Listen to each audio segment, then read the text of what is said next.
Dahil po sa mga reports na natatanggap ng aming programa na merong di umanong isang tikbalang na nagkakalat ngayon ng katangahan, ay minarapat po ng aming team na mag-imbestiga upang tuluyan na ngang hubaran ng malagubat na balbas ng isang vlogger ni Raffy Tulfo at miyembro ng Ampanayagang. Dahil sa pagko-content ng isang napakagaling na YouTuber sa katauhan ni Michael Matchere o Kamatis Analysis Unit sa YouTube, ay lumitaw sa radar ng mga kritiko ni Raffy Tulfo ang isang vlogger na may pekeng bigote.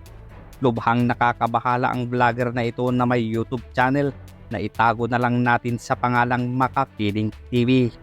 Ay hindi nag-atubili ang aming team ng mga embalsamador para hanapin ito upang makilala nga kung sino ba ang halimaw na ito. Sa umpisa ay nahirapan ang aming mga embalsamador dahil sa ilap ng vlogger na ito. Subalit natapwat kahit na mas madulas pa siya sa isang palos, ay hindi naging hadlang ito para malaman nga ang tunay na pangalan nito at ang kanyang tunay na pagmumuka. Ang unang pinuntahan at ginalugad ng aming magagaling na researcher ay walang iba kundi ang napakabait na taniman ng mga ampalaya, dahil ay doon nagbakasakali na baka lang naman meron silang matiktikan.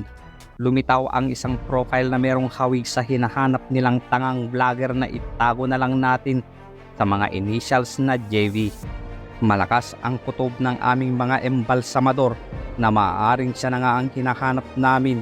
Ang mga nagre-react kasi sa kanyang mga post ay kinabibilangan nila Ecclesiastico, ang vlogger ng mga ampalayang katulad kung walang muka, ang mga paboritong paglaruan ni Atty. Libayan na sina Alfredo Palita.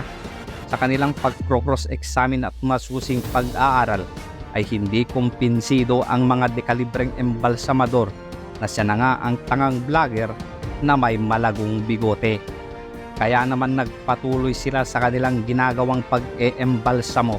Sa pagkakataong ito ay pinuntahan naman ng aming mga embalsamador ang Facebook page mismo ni Makapiling TV. At dito nga natagpuan nilang merong contact number ang nasabing page.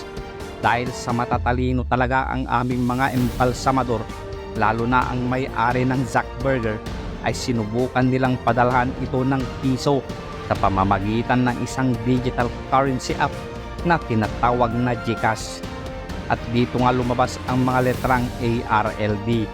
Dahil sa sobrang likot nga ng utak ng nasabing may-ari ng burgeran na ito, ay nahanap niya ang isang Facebook account na maaaring tugma sa mga letrang ARLD.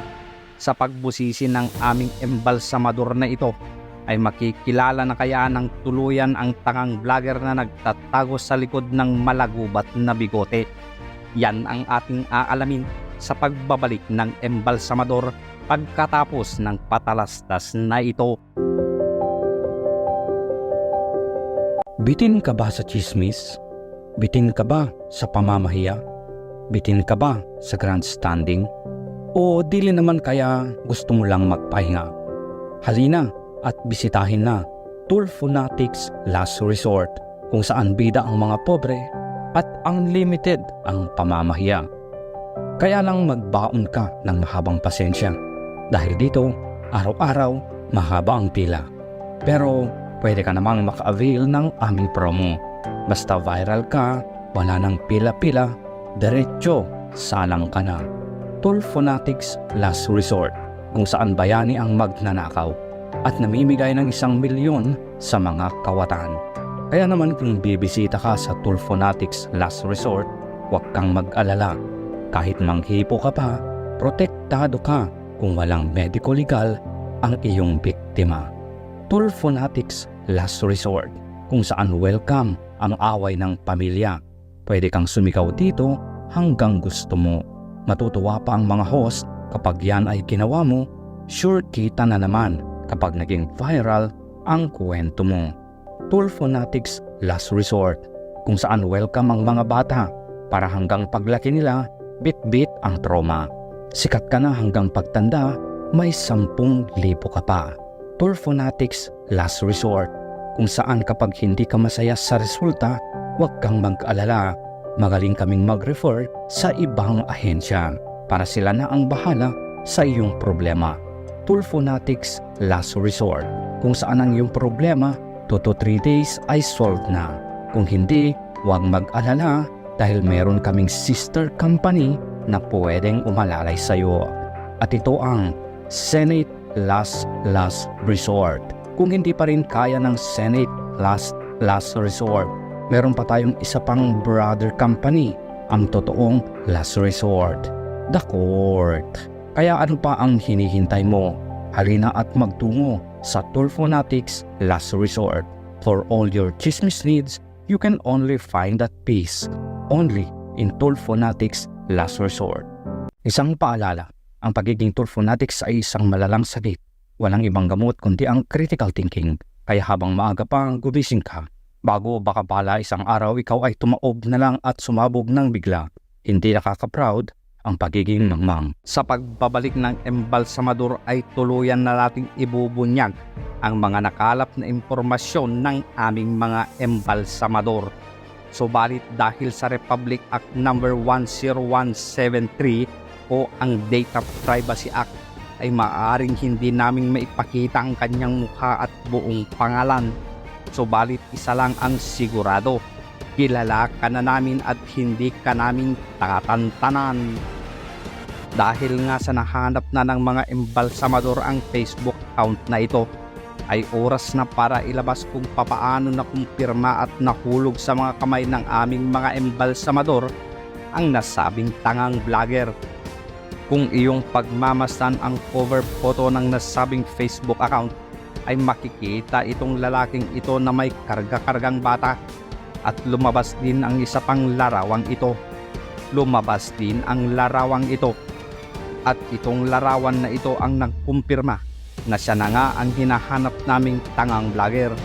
Dahil sa t-shirt na kanyang suot ay tila baga yun na ang huling pako ng kanyang kabaong. Pagmasdan ang t-shirt na suot niya dito sa isang reaction video niya tungkol kay Atty. Libayan.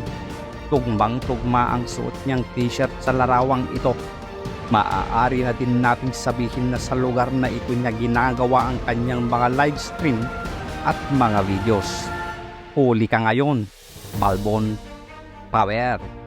Kasi ChatGPT wouldn't ask that stupid question. Correct. Hindi magtatanong si ChatGPT ng ganyang stupid question.